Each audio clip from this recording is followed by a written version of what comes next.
That the West understands democracy. No, that's the problem. I'm not anti-Western. I'm against the bad things that were done by the Western countries. You're not anti-Western, and yet in June '03, before you left office, you said Anglo-Saxon Europeans essentially are proponents, and I'm quoting here, proponents of war, sodomy and genocide. Which is true.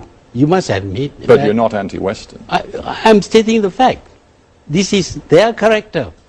And I will continue to say so. So when you come here you sit in the Hard Talk studio in the heart of London, you regard yourself, do you, as in one of the headquarters of war, sodomy and genocide? Well, I come here, of course, expecting to be lambasted by you because that is the way you work.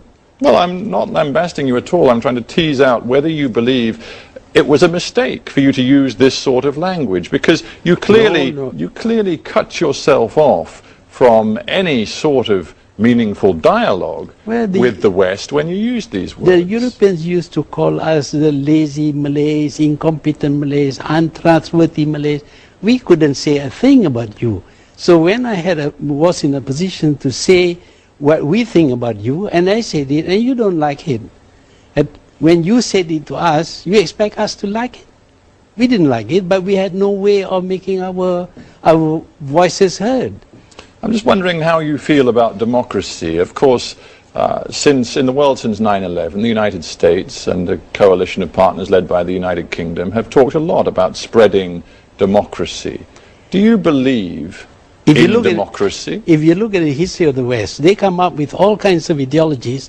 They use it for some time and then they found it defective and they drop it and start on another. One day they are going to forget about democracy, because in some countries democracy actually ended up with anarchy, and there were practically no governments.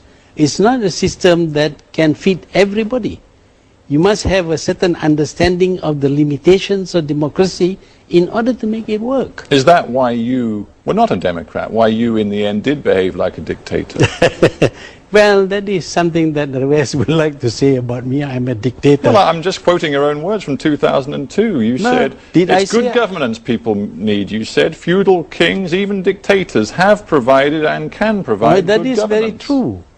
That is very true. So why disguise your real feelings? Why not just say to me, yes? The great civilizations of the past did not have democracies, and yet they became great. It's not necessary that the system will work for everybody. But if you have a bad leader, even the democratic system would fail.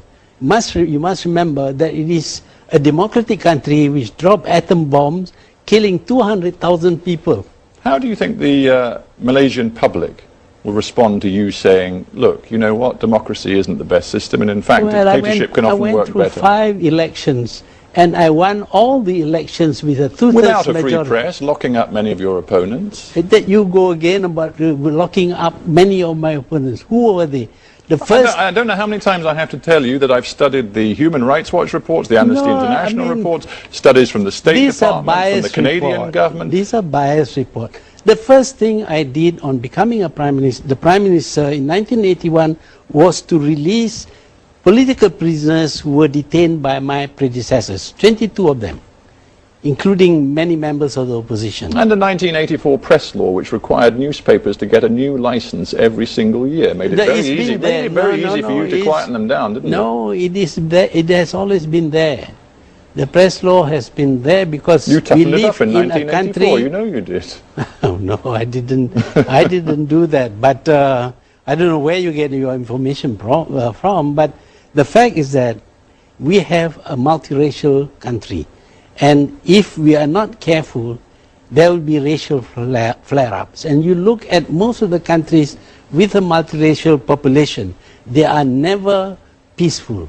Even Northern Ireland, it took you such a long time to stop the war in Northern Ireland. Talking of peace, you did worry about the stability of your country, didn't you? That's why you were very strong, very tough with Islamist extremism inside Malaysia. Yes, it is necessary. Well, I just wonder in that case then, why before, again, just before you left office in October '03, why did you tell the Islamic Summit Conference that, and I'm quoting again a very famous speech, it's a little bit long, but 1.3 billion Muslims cannot be defeated by a few million Jews, you said. We're actually very strong. The Europeans killed 6 million Jews out of 12 million, but today the Jews rule this world by proxy. They get others to fight and die for them. You went on to say, but the Jews have become arrogant, and arrogant people, like angry people, will make mistakes, and there may be a window of opportunity for us. I'm stating facts. I'm willing to say that again and again, that this is what has happened. Anti-Semitic and racist, that was called by many governments and people around the world. This idea about anti-Semitism is created by the Jews themselves. We cannot say anything. In fact, journalists have been arrested for saying something against the Holocaust and jailed for 3 years. Where is the freedom of press? So those words I quoted, in your view, are not anti-Semitic? No, they are not anti-Semitic. I'm just quoting facts. The fact is that the United States obeys what Israel wants it to do. You call them facts. Let's leave that aside for a moment. I'm trying to understand your logic. Here you are, a man who says that your own country is potentially destabilized by Islamic extremism, and then you go out in an Islamic conference and you use words which could have been used by Osama bin Laden. There's no contradiction. No contradiction at all. Well, forgive me, but I see a major contradiction. I don't want Islamic terrorism any more than I want Jewish attacks against Israel or American bombs on Baghdad. It is not incompatible. Do you feel confident that people still listen to your message? Well, I wouldn't be able to say. In Malaysia, people Why should people worry about me? In Malaysia, people say, and I'm talking about the Prime Minister, the Leader of Opposition, it is time for you to be quiet. Why should I be quiet? You mean to say when they are doing something that is wrong to my country, and I should not say anything? I would be irresponsible if I were to do that. Dr. Mahathir Mohamad, thank you very much for being on Hard Talk. You're welcome. Thank you very much. Perjuangan kita belum selesai kerana hanya yang cekal dan tabah dapat membina mercu tanda